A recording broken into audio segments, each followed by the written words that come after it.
Investigators say he had collected a trove of human skulls, skeletons, and bones, including full corpses hanging from his basement ceiling. Investigators and medical examiners were back at the property today. They say 8 more bodies were found at a nearby storage locker. They were basically on display. There was some stuff in boxes, but most of the stuff was on display. Just kept digging things back up.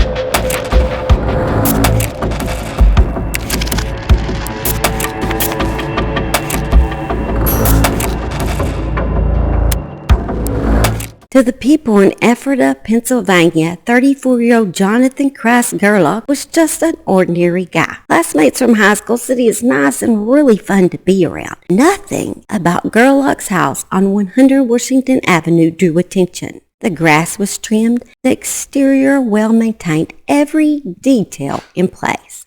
In a community where appearances mattered, Gerlock blended in perfectly, respectable, orderly, and appeared to be just a normal neighbor. No one would have even guessed inside that home was a horror movie come to life. Gerlock is now being referred to as a modern-day Ed Gein. I wouldn't go that far, considering this guy didn't kill anybody, but he is still pretty disturbing. So if you don't know who Ed Gein is, then you might not want to watch this. And how do you not know if you watch true crime all the time? That's all I'm saying. Anyway, if you're still around, you need to watch this true crime horror story, because what I have is alleged to be leaked footage taken by officers inside of his basement and storage shed, and I think it's making a big stir on TikTok. I released the leaked footage I have of that event, and apparently it's going viral on TikTok, my leaked footage. So, hey, by the way, if you came from TikTok to my YouTube to watch this, leave a comment below. I'd like to see how many actually came over from my TikTok. If I get big enough, I'm going to actually start donating to a city. I'm not going to donate to a city. I'm going to donate to Oklahoma City, one of those places that help children that suffer from, because actually that's my heart, that's my calling. I was by a neighbor when I was young, so I would love to be able to donate and make enough where I can be able to do that. So thank you for supporting my channel. On this leaked footage, I don't verify any of the content as it was found on social media, and I take no responsibility in how it was leaked, even if it is real or not. I mean, most people on TikTok agree that it is real. It's not AI. And I have to agree too. And also pretty disturbing, so viewer discretion is advised. Johnathan Gerlach, when he was younger, actually worked at Hot Topic, which makes completely gothic sense. And he's also a lead singer in a local alternative metal band. He posed in band photos, spoke casually in YouTube interviews, and released music through projects with names like Blind Bird and The Road to Milestone. His creative persona leaned towards the dark and unsettling, but it passed as aesthetic, performance, and art.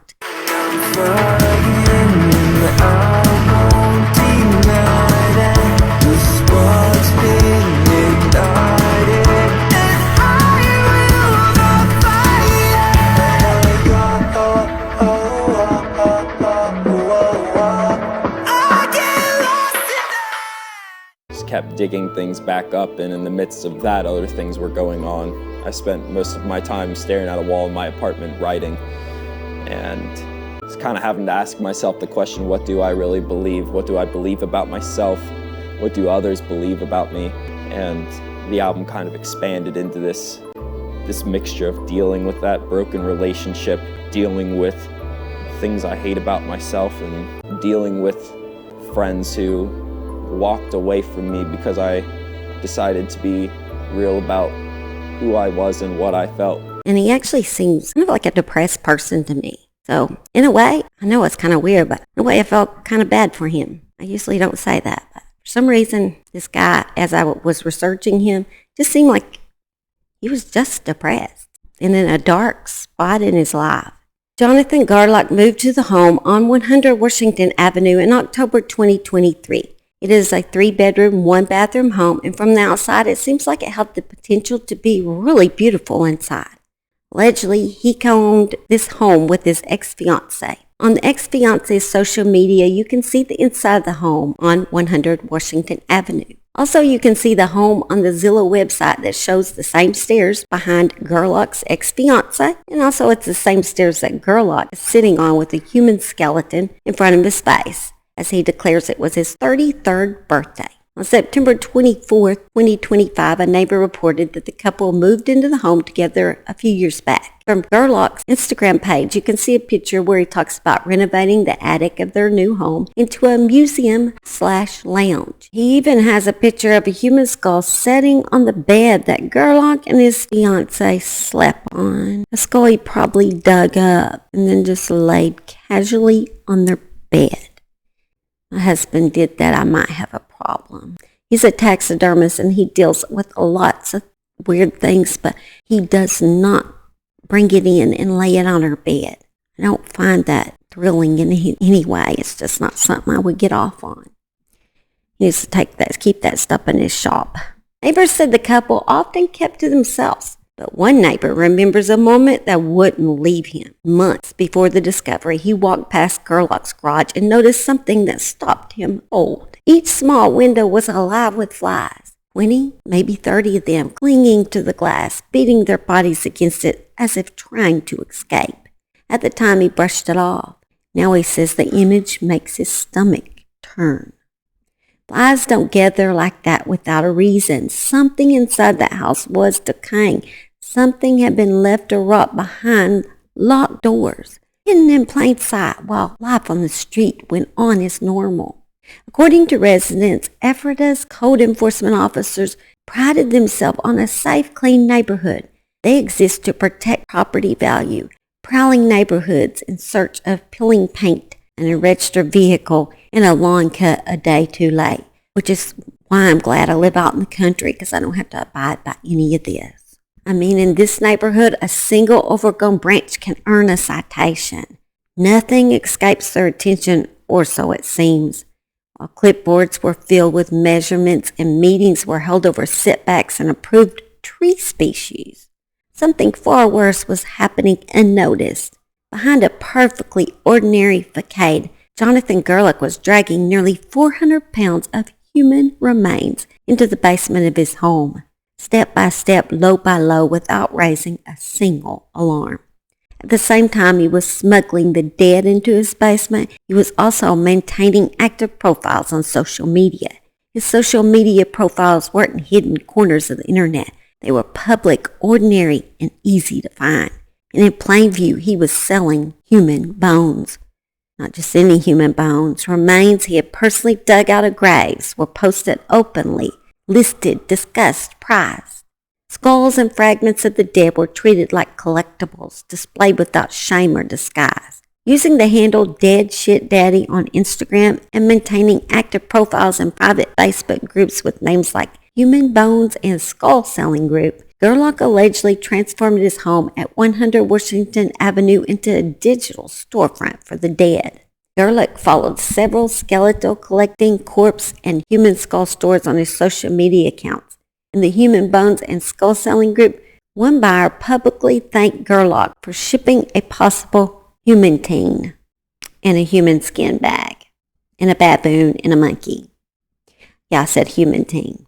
On another social media post, it showed Gerlock posing with a skull captioned, "Living in the mountains, riding a Harley, and slinging skulls." Now, there's nothing wrong with riding a Harley. Definitely one of my obsessions. But the slinging skulls part, I'll humbly pass on that hobby in my future. If you do it, you be you, but please, don't go digging them up out of the grave. That's disturbing.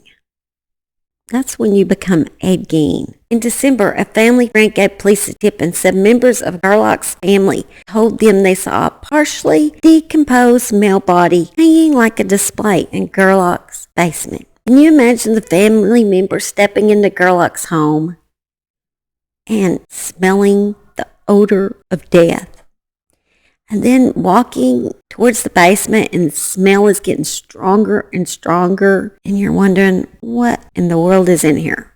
And then you slowly open the basement door and see a rotting corpse hanging on the wall What you're seeing now is part of the alleged video showing what the family member would have seen that day. I'm just saying my butt's going to be out of there in like 5 seconds because it's a little freaky. I'm going to be thinking he's a serial killer, I think, if I've seen all those dead bodies hanging down there.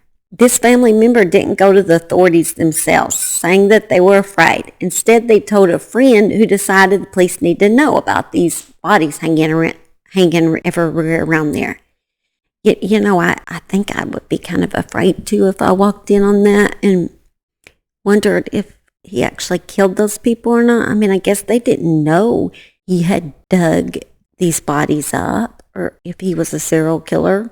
So I might have to side with them on this. The tipster also mentioned Gerlock was charged with shoplifting in East Earl Township on Halloween night. Gerlock allegedly stole around $167 worth of items from an Ace Hardware, including a headlamp, an LED rechargeable glow stick, a hammer drill bit, gloves, and a metal cutting wheel. The owner of the store identified Gerlock by his Ace Rewards card after he came back in and purchased around $250 worth of items at the same time he stole the other merchandise. Imagine stealing all that money and then using your rewards card to save some money. You know you're broke at that point. Police allege that his phone first pinged at Mount Moriah Cemetery shortly after this date. This retail theft appears to be the supply run for the crimes that followed. Using license plate readers affixed to traffic posts in and around Yeadon, investigators found that Gerlock's RAV4 had been in and around Yeadon on November 2nd, 8th, and 17th. In early November 2025, law enforcement and cemetery volunteers began investigating a string of burglaries at the historic Mount Moriah Cemetery, and actually other cemeteries too, but I guess Mount Moriah was hit the hardest. Mount Moriah is one of the largest and oldest burial grounds. It's 160 acres, a big place. And it was a place where Betsy Ross was once buried and Civil War soldiers still lie. Huge cemetery. And it said that it was basically so easy to get into. You could get into it from any part of the property. So I guess you could hide easily. And think about it. He didn't usually break in graves that were out in the open, you know. He went inside these mausoleums where he could stay in there and be hidden. They'd have a tougher time trying to find you if someone was out there looking. Investigators documented extensive damage inside the mausoleums where cinder blocks had been broken open, marble flooring destroyed, and crypts exposed below ground.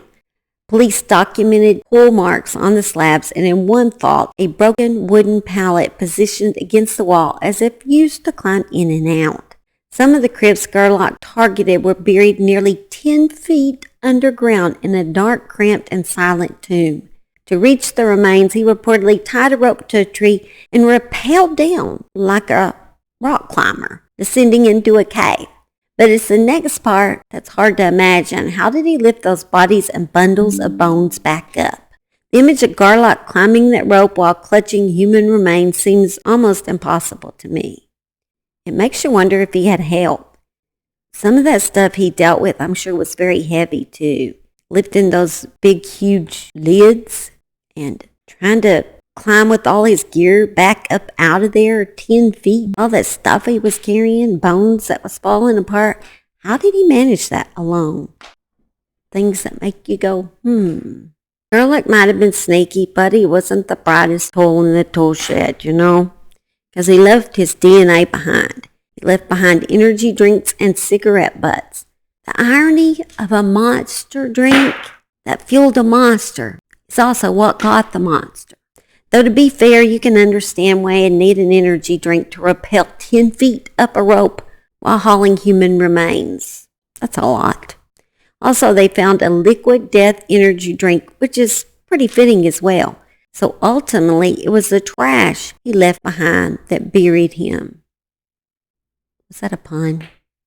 Investigators discovered other disturbed burial sites both that afternoon and weeks later. Crypt with its marble entrance stone ripped off, whatever was inside stolen. Nearby a mausoleum had been broken into. Inside a casket sat damaged and eerily empty. They even found human remains left exposed on the cemetery grounds, partially wrapped in a clear plastic tarp and discarded in the open, as if the body was no longer worth keeping and no longer sacred enough to be returned to the earth. Of the 26 underground vaults and mausoleums that were broken into at Mount Moriah Cemetery, 25 of those were over a century old. The last post Gerlock made on his Instagram was just made a few hours before he was arrested. A partial skull, its surface darkened and pitted with age, mounted upright like an artifact, staged against a floral backdrop, which appears to be his couch. The photo is paired with the caption that reads, "If you know, you know." On January 6, 2026, Johnathan Gerlach slid behind the wheel of his 2008 Toyota RAV4 and drove towards Delaware County, convinced he was making another ordinary trip. To him, it was ordinary. Mount Moriah Cemetery was familiar to him now, comfortable even. But what he didn't know was that weeks earlier, he had left those energy drinks and cigarette butts behind. Or maybe he did and he didn't care. His DNA was already cataloged, already whispering his name to investigators. By then, Union Police and Delaware County CID were no longer searching for answers. They were waiting. Plainclothes officers ringed the cemetery, watching from parked cars and unmarked vans, every entrance covered, every path accounted for. Around 8:20 p.m., investigators noticed a Toyota RAV4 parked in the grass between two fallen tree limbs, away from the cemetery's parking area. It was as if it had been parked to avoid detection. Gerlock had just walked straight into a place that was no longer a refuge but a snare. As Gerlock attempted to leave the area, Union officers moved in and initiated a felony traffic stop. Squad cars closed in with precision. Gerlock was ordered out, hands visible, then taken into custody without resistance. What mattered most was not the man, but what he had brought with him. As officers secured the scene, their focus shifted immediately to the contents in the trunk of the vehicle, a crowbar and a burlap bag. And peeking out of the burlap bag was bones. What investigators discovered in the backseat of the RAV4 was the kind of finding that lingers long after the scene is cleared, the kind that follows even veteran detectives home at night. Inside a burlap bag were the mummified remains of 2 children, along with 3 human skulls and several loose bones. During his police interview, Gerlock said that he sold some remains online, but that the vast majority of them were in the basement of his home. The police knew it was now time to head to Gerlock's home. Unfortunately, when they breached the door of the modest 2-story home at 100 Washington Avenue, the smell hit them first, one officer describing it like a horror movie come to life. What investigators discovered inside went beyond anything they were prepared for. This was not a careless collection or a few remains hidden out of fear. It was deliberate, extensive, arranged as props for a horror movie in the making. More than 100 human skulls were discovered throughout the home, positioned on shelves and tables with an unnerving sense of order. It was as if the dead had become trophies for Gerlach, something he could own that took over his life in the form of an obsession. Other remains found in the basement told the same story. Human feet and portions of torsos, even complete torsos, that seemed to be wired together, hanging from rafters, as if they had just walked out of the grave. The positioning suggested a process like drying and preserving. The basement wasn't storage, it was a workspace, a place where death was handled repeatedly, methodically over time. As police removed evidence, neighbors watched from across the street. Bag after bag came out of the house, then more and more. What began as shock turned into quiet horror, as it became clear this was not a single discovery, but a fast one. Too large, too deliberate to comprehend all at once. I'm getting goosebumps now, actually, just thinking about it. You know, you don't expect something to be happening right outside your door like that. Gerlock's collections remained vary greatly in terms of burial dates. Some of the remains were over 200 years old. Some were obviously much newer. There was one even with a pacemaker still attached to the body. The age of the deceased also varied from infant to older adults. The work was not done because they received another tip from the woman who lived in that home with Gerlock.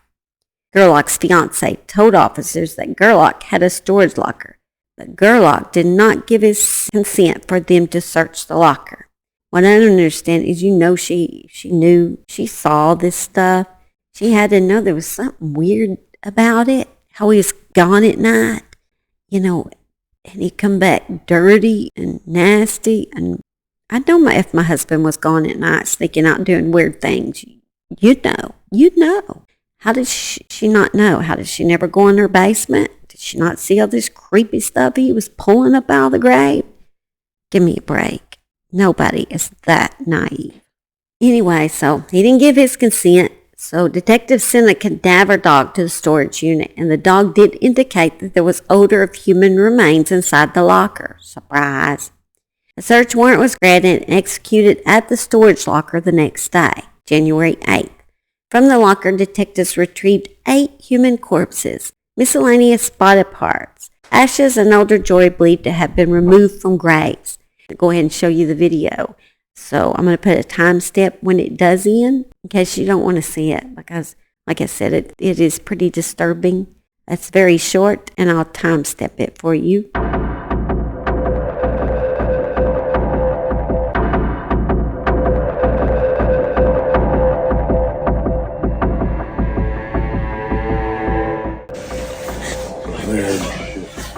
Ugh, what a fucking creep.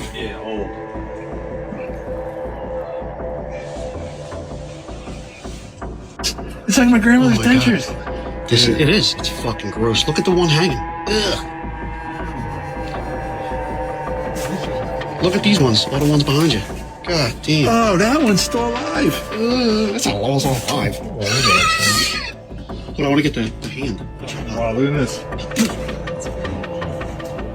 I'm sorry.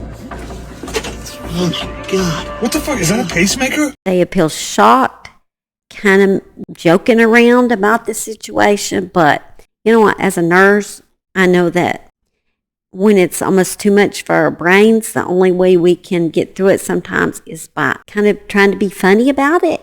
And I know that a lot of people that disturbs, but sometimes when you're in these kind of professions, that's just what happens. You have to somehow get your brain through it without being messed up too bad. And that's what we do. And I feel like that's what they were doing during this video. They are now trying to figure out if the grave robberies in Luzerne County and also other places that bodies are missing, if Gerlock, dug them up too. Because the investigators have seen his vehicle parked at several cemeteries around that area. And back to discussing people who want to collect this kind of stuff. There is loopholes when it comes to selling human remains. Sellers often use code words or claim the items are for educational purpose or medical study to bypass algorithm filters. Whenever stories like this surface, there's always comments from people who say they collect human bones. And I know I'm going to get some. So it's important to draw a clear line. Ethical collections do exist, but they are built on consent, documentation, and usually tied to museums, medical institutions, or historic specimens with variable origins. What makes cases like this different is the source. Digging remains out of graves and selling them online isn't educational, preservation, or science. It's exploitation. Selling bone specimens or claiming they're for medical study doesn't change how they were obtained. The difference between Semitic and respect: one treats the dead as people, the other treats the dead as inventory. Like I said, if you want to collect things like that, that's you, but don't be digging them up. So every person who sent money to Dead Shit Daddy, every person who received a package with the Ephrata, PA return address becomes a potential accomplice, whether they knew it or not. They are accomplice to receiving stolen property or abuse of a corpse. So I might be a little scared if I was one of those customers. Some of you are out there proudly displaying these stolen ancestors on your mantles and may not even know it, but I'm sure the DA will be contacting you soon. And if I was a buyer, I'd literally be scared to death right now. Was that a pun too? Now, the district attorney's office has filed against Gerlock like 574 counts of things. I looked through the pages. There's like 16 pages long of counts they are charging him for these bodies. It's crazy. I don't know what kind of time he's going to get for this, but He's also being held on a $1 million bond. Oh.